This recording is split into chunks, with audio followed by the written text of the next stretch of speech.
Oh, you have to be f***ing kidding me right now. How much did Bezos pay for this one? Anna. You'd think renting an entire Venetian lagoon for a $50 million wedding would have scratched Jeff Bezos' spending itch. Apparently not. The world's second richest man is now hunting for a gift that makes a citywide ceremony look modest.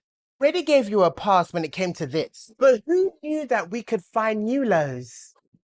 Miss Anna Wintour. Come to the front of the class. How much did this man pay you? How much did he pay to put his inflatable wife on the cover of American Vogue? She doesn't epitomize or exemplify the Vogue woman. Rumors inside Condé Nast say he's preparing to scoop up the whole company.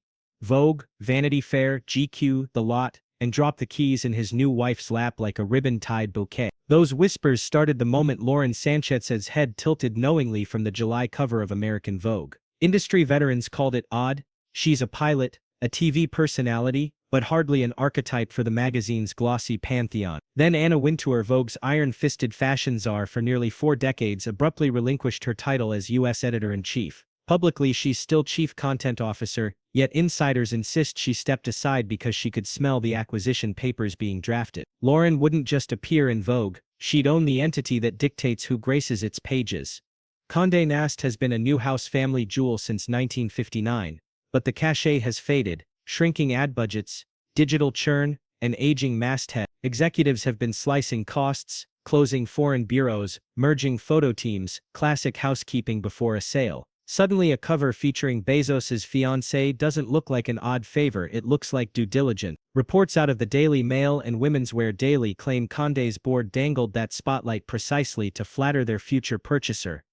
Jeff Bezos bought Lauren Sanchez Vogue as a wedding present, and now it makes sense why Anna Wintour stepped down. And all I have to say is, I take it back. I take it back. Anna Wintour, please come back, because I would rather take your stale toast than her tackiness any day. The fashion set is horrified. One stylist who's dressed A-listers for 20 Met Gala spat. Next year we'll be pinning Amazon barcodes to ball gown. Designers point to the Washington Post. Since Bezos bought it in 2013, newsroom veterans whisper of algorithm-heavy directives and e-commerce tie-ins. If that's the fate of Vogue, says another source, we'll be modeling smart speakers instead of couture. Lauren's detractors have ammunition. When the engagement yacht tour reached Cannes, she spoke of wanting to elevate women's voices through storytelling, a noble goal, yet skeptics couldn't help noting her infamous helicopter selfies, staged onlookers, and a steady drip of PR-curated exclusive. Buying the house that houses Vogue would transform her from celebrity spouse into the most powerful gatekeeper in style media, a leap some editors can't stomach. One longtime photo director put it bluntly, "I've spent 30 years chasing meaningful narrative. Now I might be reporting to an influencer who hashtags her latte." In Manhattan, Condé's corridors buzz with contingency planning. Some believe Bezos only wants Vogue, but the new houses are shrewd. They'll bundle everything from teen Vogue to Architectural Digest. Sources claim Anna negotiated equity years ago, meaning a sale could net her an 8-figure windfall, perhaps why she accepted a ceremonial global title instead of torching the deal. Outside the glass towers, backlash brews. America just watched a billionaire fleet escort 400 guests through Venice like modern Medici. Comedian Rosie O'Donnell barked on a podcast. Now he buys the very magazine that told us what elegance means, reads like parody. Singer Mariah Carey, asked about the nuptials, quipped, "I wasn't on the boat," channeling her legendary shade. Even Bezos' celebrity circle is fracturing. Actress Eva Longoria, once inseparable from Lauren, skipped the Venetian festivities despite filming in nearby Spain. A Hollywood blind item later hinted that Sanchez had floated an intimate proposition involving both her husband and the actress. Longoria, it said, politely declined and distanced herself. Whether apocryphal or not, the rumor feeds a tabloid narrative that Lauren is eager to blur every boundary. Meanwhile, Condé editors comb through budgets, trimming pages, reassigning freelancers, anything to inflate EBITDA before Amazon money lands. A junior stylist posted anonymously on fashion forums, "We're rushing trend forecasts so fast they barely clear copy desk. Feels like we're staging an open house for a penthouse none of us can afford to live in." Bezos' camp publicly denies everything, calling talk of a purchase totally untrue, but denial rings hollow when the pieces align. A puzzling cover, a sudden leadership shuffle, cost-cutting across Condé's titles, and Jeff's proven taste for prestige media. Washington Post insiders recall him strolling through the newsroom in 2014, half-grin, promising resources. Resources came, so did commerce widgets, prime bundling, and a hard pivot to newsletters that sync neatly with Amazon retail. Fashion fears the same fate. Vogue articles peppered with Shop the Look buttons. September issues debuting echo-powered mirrors. The Met Gala's Red Steps rebranded, presented by Prime. Breaking news this morning, Anna Wintour is stepping down from her role as editor-in-chief of American Vogue, which she has held for 37 years. However, she's not retiring. One sarcastic tweet not from a parody account read, "Next year the gala theme is 2-day shipping chic." Still, some staff whisper that Bezos and Sanchez could revive Condé. Deep pockets mean bigger shoots. Global bureaus reopened, print saved from extinction. Yet the power shift is undeniable. The stories we read about beauty, luxury, even politics might soon pass through the filter of a man worth $200 billion. And the spouse the industry once dismissed as Jeff's inflatable plus one. Someone close to Anna Wintour reportedly summed it up. She spent decades curating taste. Now the richest man alive is buying the palette. Enjoying the inside scoop? Hit subscribe, ring the bell for alerts, and drop your take below. Would you read a Bezos-backed Vogue, or is haute couture about to become high-priced clickbait? By the middle of July, the gossip had leaked from Condé Nast's boardroom to runway fittings in Paris, and every stylist seemed to have the same question. If Bezos signs, what happens to the Met Gala? Technically, Vogue doesn't own the event. The Metropolitan Museum does. But Anna Wintour has controlled its guest list with monarch-level authority since the Clinton administration.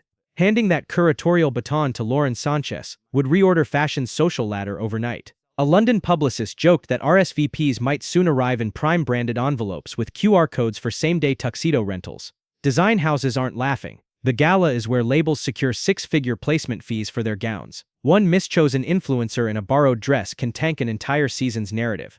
Amazon's algorithmic worldview terrifies them.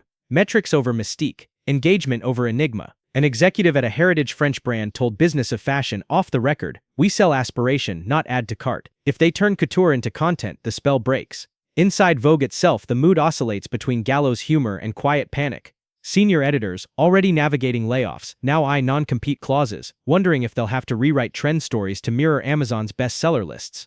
One beauty writer drafted a column about sunscreen. The copy editor flagged 3 new references to Prime Day discounts. "It starts small," she whispered in the copy bullpen. Then 6 months later, every headline ends with "Shop now." To blunt that fear, Condé's PR team has circulated talking points. Bezos respects editorial independence. Lauren values legacy. Nothing will change except the balance sheet. Staffers roll their eyes. They've seen the post pivot from Pulitzer deep dives to sponsored travel guides. A features editor emailed friends. Independence doesn't survive boardroom line items titled Synergy. Still, resistance percolates.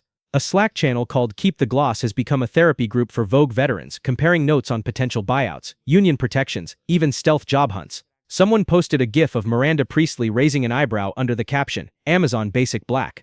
The message captured the tension, equal parts dread and defiance. Jeff's team, meanwhile, crafts the official love story. Lauren, the trailblazing broadcast journalist turned visionary publisher, uplifting women's voices, ushering Vogue into a sustainable, accessible future. Cynics observe that her on-air resume ended years ago, replaced by red carpet posing and helicopter selfies. But in press releases, she is suddenly a media titan poised to democratize fashion. Democratize, of course, is code for scale. Shifting influence from a Manhattan elite to a commerce-driven cloud, where style trends live or die by click-through rate. One Condé photographer pictured the next September issue. A Bezos-funded climate initiative spread opposite Amazon's new carbon-neutral packaging ad. "They'll applaud themselves for highlighting sustainability," he sighed, while shipping 10,000 velvet gowns in bubble wrap. Hollywood smells storyline gold. The Devil Wears Prada sequel begins filming with a plot that allegedly mirrors real life. A tech billionaire acquires Runway magazine, installs his glamorous fiancée as editor, chaos ensues. Rumor has it production designers requested mock-ups of Amazon-style fulfillment centers tucked beneath an office fashion closet. Say that that's how they got their Vogue spread. I'm not joking, this theory is everywhere. But here's the thing, while these rumors continue to circulate, representatives close to Bezos denied the rumor, calling it totally untrue. But I have another theory, and this one is pertaining to the fact that we are getting a Devil Wears Prada 2 coming out in May of 2026. They are currently filming right now, and you know how in the first Devil Wears Prada, Miranda Priestley's character is reportedly based on Anna Wintour. Do we think with all of the new additions to the cast right here, all these new cast members, do we think there's going to be some sort of a similar storyline to what's happening in the real world with Jeff Bezos? I have an idea of what's happening in the sequel because it's also a book, but my theory is that they're going to incorporate some of what's happening in the real world with this whole Jeff Bezos situation into the second movie. Life imitating art, imitating life. Outside the glam chatter, advocacy groups point to a more systemic worry: media consolidation. If Amazon controls a streaming giant, a national newspaper, Whole Foods, and now a style Bible, how long before trend pieces double as subtle upsell pipelines for household subscriptions? The Center for Media Democracy released a white paper mapping potential cross-promotion paths, Vogue articles linking to Amazon fashion, beauty tutorials feeding into Alexa voice commerce, gala live streams gated by Prime memberships. The report's title, The Couture Cart. Jeff spokespeople paint skeptics as snobs guarding a dying print castle. They highlight Bezos' $100 million donation to the Obama Foundation, the Bezos Earth Fund, the Post's survival under his ownership. Yet newsroom veterans counter with layoffs that followed those headlines, algorithm pressures that quietly rewrote journalism's rhythm. He preserves mastheads like museum pieces, a former Post editor said. You can still visit them, but the soul is embalmed. What happens next depends on whether Condé's remaining shareholders embrace the cash or heed the cultural alarm bells. Insiders claim negotiations hinge on one sticking point: editorial firewall language, strong enough to calm staff, yet flexible enough to serve Amazon's data strategy.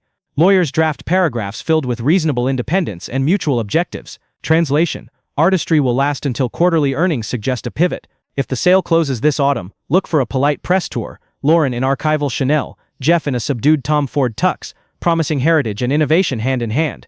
But backstage, stylists will measure hemlines against KPI sheets, and writers will wonder which paragraph will first be flagged by a commerce team hunting for affiliate links. Whatever side you're on, the quiet truth is this: a purchase price large enough can redraw culture's map overnight. Condé Nast was once a citadel of curated tastes set by editors in smoky offices. Soon its corner offices may answer to dashboards in Seattle. Whether that future is democratization or homogenization, well, that may depend on how many readers cancel subscriptions when Vogue's fall trend guide ships with a buy now button beside every silk sleeve. Stay tuned. If Wintour engineered a golden parachute, we'll know by her next real estate purchase. And if Lauren Sanchez appears on consecutive covers across Vanity Fair and GQ, we'll know the ink is dry. Love deep dives into power, money, and media? Tap follow, share your thoughts below, and keep your notifications on, because the next headline might arrive in 2-day shipping.